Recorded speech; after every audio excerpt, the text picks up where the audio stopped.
ইসলামী বক্তা হাবিবুর রহমান মিসবাহের ব্যক্তিগত জীবন নিয়ে যখন সামাজিক যোগাযোগ মাধ্যমে নানা আলোচনা চলছে, ঠিক তখনই নতুন করে আলোচনার জন্ম দিয়েছেন কন্টেন্ট ক্রিয়েটর অ্যাথিনা তাবাসসুম মিম। গত 22 আগস্ট রাত 10টার দিকে নিজের ভেরিফাইড ফেসবুক প্রোফাইলে দেওয়া এক পোস্টে মিসবাহের দশম স্ত্রী হওয়ার আগ্রহ প্রকাশ করেন অ্যাথিনা। পোস্টে তিনি লেখেন, আমি কি 10 নম্বর বউ হতে পারি? জীবনে বহু টিকটক করেছি, এখন আপনাকে বিয়ে করে যদি জান্নাতে যেতে পারি, জান্নাতে যাওয়ার সুযোগটা করে দেন প্লিজ।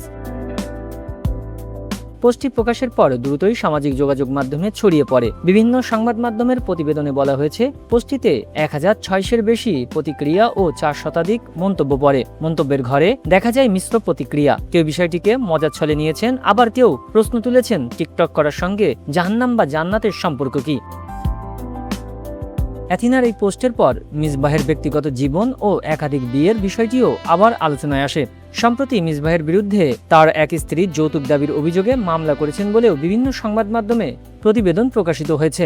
অভিযোগকারীর পক্ষের দাবি, সামাজিক যোগাযোগ মাধ্যমে পরিচয় সূত্র ধরে 2020 সালে তাদের বিয়ে হয় এবং পরে মিসবাহের আগের একাধিক বিয়ের তথ্য জানতে পারেন তিনি। অভিযোগে আরও কিছু বিষয় উল্লেখ করা হয়েছে, তবে এসব অভিযোগের বিষয়ে মিসবাহের বক্তব্য সামনে এসেছে। 22 আগস্ট নিজের ভেরিফাইড ফেসবুক আইডিতে দেওয়া এক পোস্টে তিনি 9টি বিয়ের তথ্যকে মিথ্যা দাবি করেন। একই সঙ্গে তিনি কোনো পরক্রিয়া সম্পর্কে জড়িত নন এবং যৌতুক দাবি করেননি বলেও দাবি করেন। তিনি এই বিষয়ে মোবাহালার চ্যালেঞ্জও ঘোষণা করেন, অর্থাৎ মিসবাহের একাধিক বিয়ে ও মামলা ঘিরে যে তথ্যগুলো সামাজিক যোগাযোগ মাধ্যমে ছড়াচ্ছে, সেগুলোর একটি অংশ এখনও অভিযোগ ও পাল্টা দাবির পর্যায়ে রয়েছে।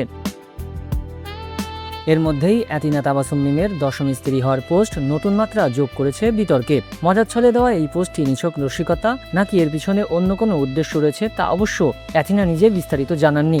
এদিকে সামাজিক যোগাযোগ মাধ্যমে পোস্টটি নিয়ে আলোচনায় অব্যাহত রয়েছে।